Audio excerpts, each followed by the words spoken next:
The WNBA's old guard didn't want to hear what every Caitlyn Clark fan has been screaming all season, and Candace Parker just said it.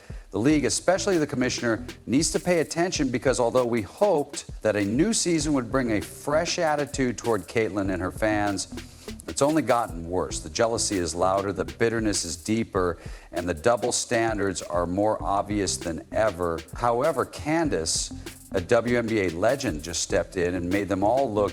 If this season has taught us anything, it's that the more Caitlyn Clark wins, the louder and more self-destructive the league gets. Let's break down what Candace said because it might be the most subdued but most powerful rebuttal against Caitlyn Clark haters and the WNBA's old guard. But first, like this video.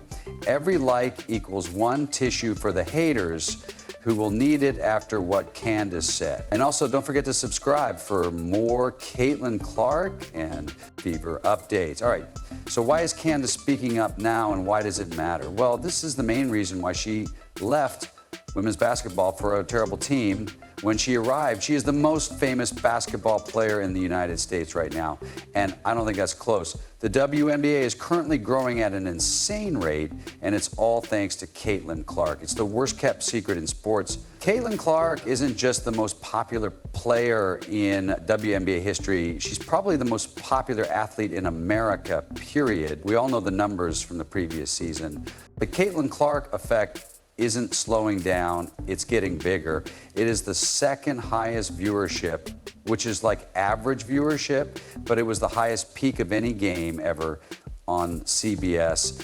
Fans are tuning in to watch Caitlyn Clark and the Fever in record numbers this season.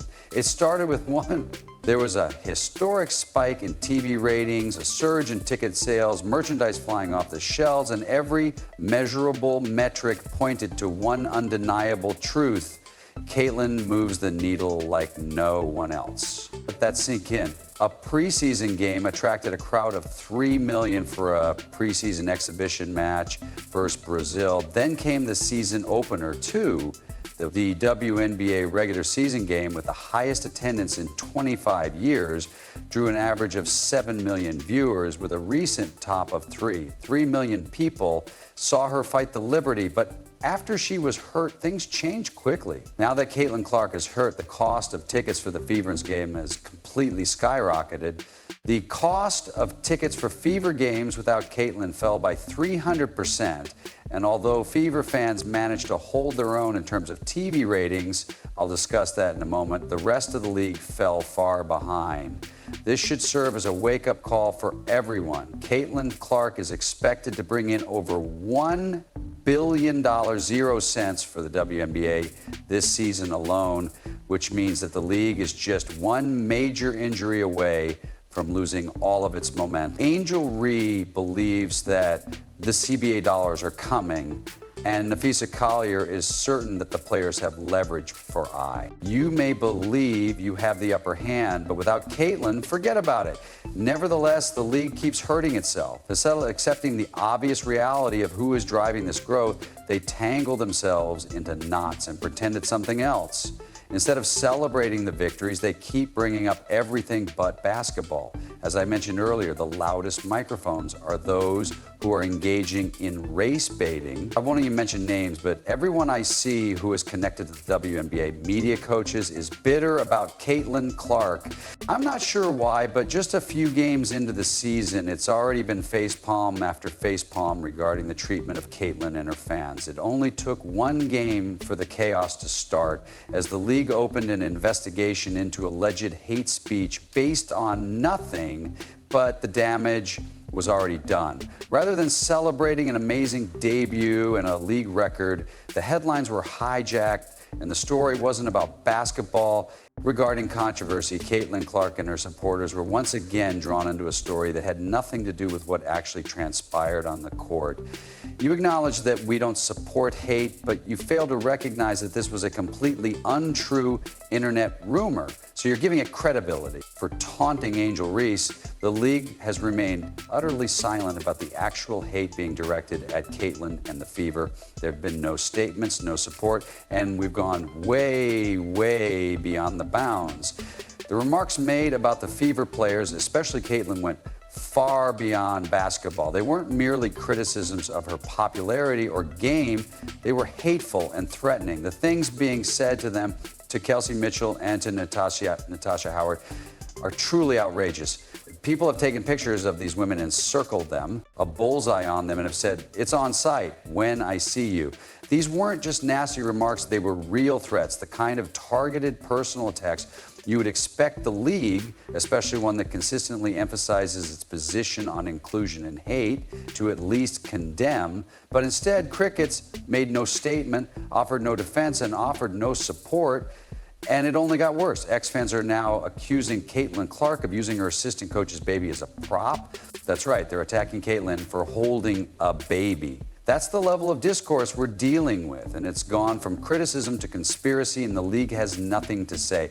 The hate toward Caitlyn and her fans hasn't decreased at all. If anything, it has only gotten worse. Despite all the statistics, sold-out games and record-breaking viewership, there is still resistance to acknowledging her influence, and it starts at the top. Kathy Engelberg, this lengthy article goes on and gives herself credit for the WNBA's eventual mainstream recognition. Commissioner Kathy Engelberg even wrote a piece for the Harvard Business Review in which she basically went above and beyond to claim credit and distribute it to everyone. But the person who is truly responsible for the league's success, coaches, players, marketing teams, front office strategy, you name it, received almost no recognition for it. To new fans and outside observers, however, our organization's success may appear to be largely due to Caitlyn Clark. She significantly lessened Caitlyn's impact than a McDonald's Fountain Coke. In the article, Engelbert lumped Caitlyn Clark in with Angel Ree and Cameron Brink, who wrote that as these rookies entered the league, regular season games drew an average of 1, but we could not have capitalized on those advantages without years of hard work and preparation. 2 million viewers, 170% increase over the previous season, although you, I, and your dog are aware that Caitlyn's games had an average viewership of 1. 2 million people watch, but because the old guard can't stand that Caitlyn is receiving all the attention, there's a never-ending rush to give gold stars to everyone but her. They literally can't comprehend that this person is more popular than me, or that this person is more popular than the player we want to support. It's one thing to feel jealous, but however, what we're witnessing goes beyond that. For some reason, people feel the need to bring Caitlyn down in order to feel better. In far too many instances, they blame racism for her fame, as if it has nothing to do with the fact that she broke 62 WNBA records, made the first team All-Star team, finished 4th in MVP voting, and pulled a bottom-dwelling team into the playoffs in her first season. It's crazy because whether they want to acknowledge it or not, what Caitlyn Clark is contributing to the table is improving everyone's circumstances. When the spotlight is on her, it doesn't stop there. It shines on the entire league. When they play in arenas with 15,000, 20,000 spectators, they are facing people they have never seen before. This gives us fans a chance to get to know every player on the court and every WNBA player.